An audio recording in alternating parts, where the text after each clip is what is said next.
She said, "If you can't handle me spending every weekend with my ex, maybe we're not meant to be." I responded, "You're completely right." Then I accepted the job transfer to London I'd been turning down for her sake. When she messaged, "What's your weekend plan?" I sent a selfie from Heathrow Airport. I'm Ryan, 31, and had been with Jade, 29, for 3 years, cohabitating for 1. Things were solid until her ex, Dylan, returned to town 6 months ago. Suddenly, she had book club every Saturday. Except book club was just her and Dylan at his place, reconnecting and keeping their friendship alive. When I voiced my unease, she brushed it off with, "He's just a friend now. We dated for like 2 months 5 years ago. You're being paranoid."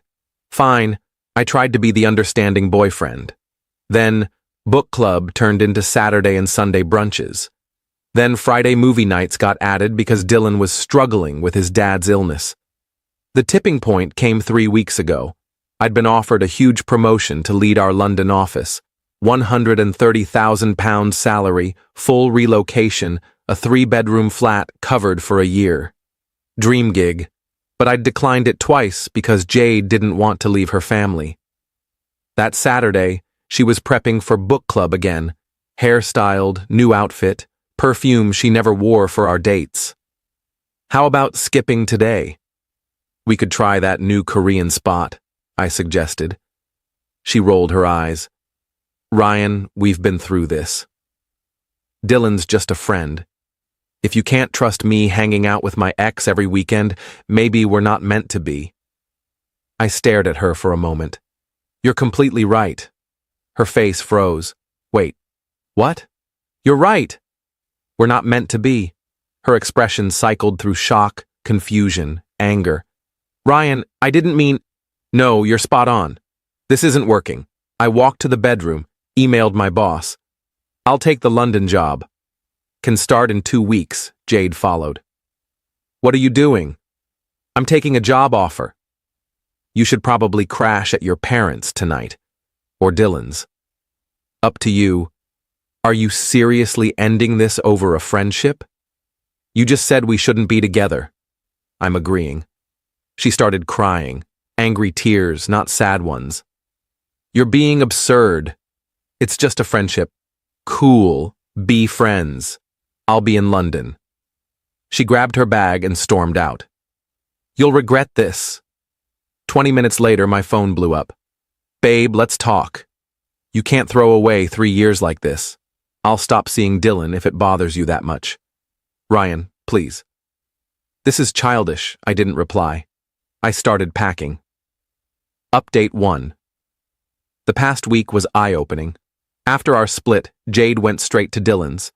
I know because she posted an Instagram story from his couch, wine glass in hand, captioned, "When life hands you lemons at 2 a.m. Her best friend Mia texted me, "Did you two really break up?" Me. "Ask Jade. She suggested it. She says you're moving to London?" "Yup. But she told everyone you'd never leave because you're too close to your mom." "My mom lives in Florida. I see her twice a year." Meanwhile, I was busy.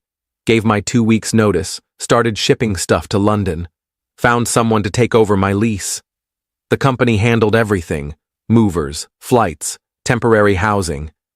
Jade tried to come by while I was packing. I'd already changed the locks. She wasn't on the lease, just stayed over so often she practically lived there. "Ryan, I know you're in there. We need to talk." I texted, "Your stuff's in boxes by the door. Take them." "I'm not taking anything because I'm not leaving. This is crazy. The lease is in my name. You never officially moved in, remember? You kept your parents' address for mail. That was her tax-dodging trick, claiming she lived with her parents to skip city taxes. It backfired spectacularly. She left, but not before telling our friends I was having a mental breakdown and abandoning everything for a dumb job. Then the Dylan truth dropped. My friend Ethan, who works at Dylan's gym, overheard him on the phone. "Yeah, she's basically single now. Her boyfriend's freaking out." "No, babe, I told you. Jade and I are just friends." "Yes, I'm still coming to your sister's wedding. What do you mean you saw her Instagram? That was nothing. Turns out, Dylan has a girlfriend, Olivia, who lives 2 hours away and visits every other weekend. The same weekends Jade had family commitments. Ethan sent me screenshots from Dylan's gym group chat, dated 2 months back. Guys, this girl I'm seeing is wild. Her boyfriend thinks we're at book club, LOL. I forwarded them to Jade with one word. Interesting. She called 17 times. I was busy booking my flight. Update 2. My flight was Saturday at 3 p.m. The same Saturday Jade had book club for 3 months straight.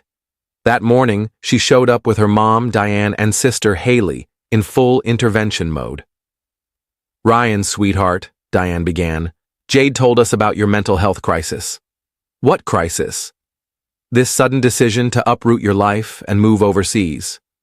It's clearly a cry for help. It's a 70% pay raise and an executive role. Haley chimed in. But what about Jade? You can't just ditch her. She ended it. I'm honoring her choice. She didn't mean it literally, Jade shouted. Then don't throw out ultimatums you don't mean. Diane tried another tack. What about the apartment? Jade lives here. No, she visits. Her mail goes to your house. She's not on any bills. Legally, she's a guest. You're abandoning her over a silly friendship? Haley pressed. I showed them Dylan's gym chat screenshots. Silence. Diane paled. Is this real? Jade flushed. It's out of context. What context makes her boyfriend thinks we're at book club lol okay?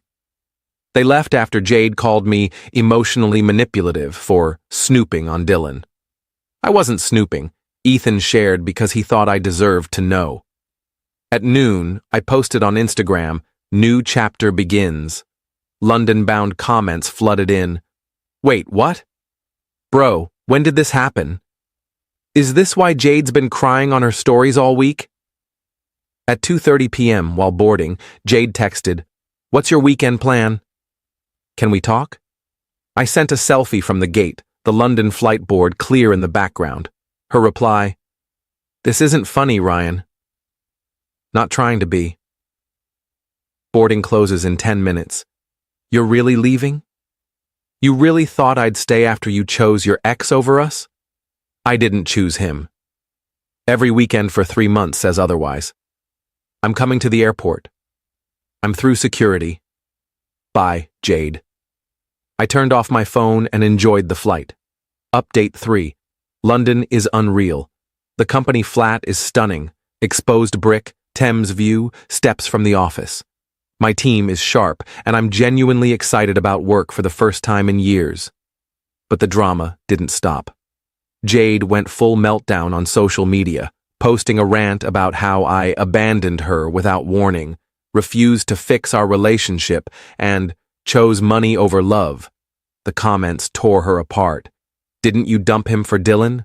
Girl, you were at Dylan's every weekend? Team Ryan. She deleted it fast. Then the real bombshell hit. Olivia, Dylan's actual girlfriend, messaged me on Instagram. Hi, you don't know me, but I'm Dylan's girlfriend. Or was. I saw your ex's posts about you moving to London. Dylan said Jade was obsessed with him and crazy. That's not true, is it? I sent her everything.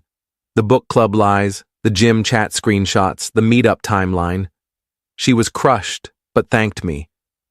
Then she sent me something. Dylan's texts to her. Jade's just lonely because her boyfriend's always working. She needs a friend. Yeah, she's cute, but nothing compared to you, babe. Her boyfriend's a nobody. Probably makes like 40,000 in IT. I made 75,000. Now I make 130,000. Sure, Dylan, keep talking. Olivia dumped him publicly, posting the screenshots on her Instagram story with hashtags #, cheater, #, liar, #, book club my ass. Dylan called me from 3 different numbers. Bro, you need to control your girl. She's ruining my life. Not my girl. Not my problem. This is between you and Jade. You had no right. You had no right to sleep with my girlfriend every weekend. But here we are. He tried to claim Jade seduced him. Jade claimed Dylan manipulated her. They're perfect for each other. Update 4. Jade pulled out all the stops. She flew to London and showed up at my office. Security wouldn't let her in. Bless corporate protocols. So she waited outside for 4 hours until I stepped out for lunch. Ryan, we need to talk. How did you even find me? Mia follows your coworker on Instagram. Saw the building in his story, stalker-level dedication. Jade, you can't be here. I flew 4,000 miles. You owe me a coffee. Against my better judgment, I agreed. 1 coffee, public place. She looked rough, hair messy, no makeup, same hoodie from her Instagram stories for a week. I messed up, she began. Which part? The ultimatum? Cheating with Dylan? All of it. Ryan, I thought I could have both. I thought you'd always stick around. Why? Because you always did. You never called me out, never pushed back. You thought I was a pushover. She started crying. That's not... Jade, you told our friends I was too clingy with my mom to leave. You lied about book club for months. You slept with Dylan while I was saying no to my dream job for you. We only slept together twice. Oh, just twice. Totally fine then. It didn't mean anything. Neither did our relationship, apparently. She pulled out her phone. Look, I'm different now. I blocked Dylan. I'm in therapy, working on myself, good for you.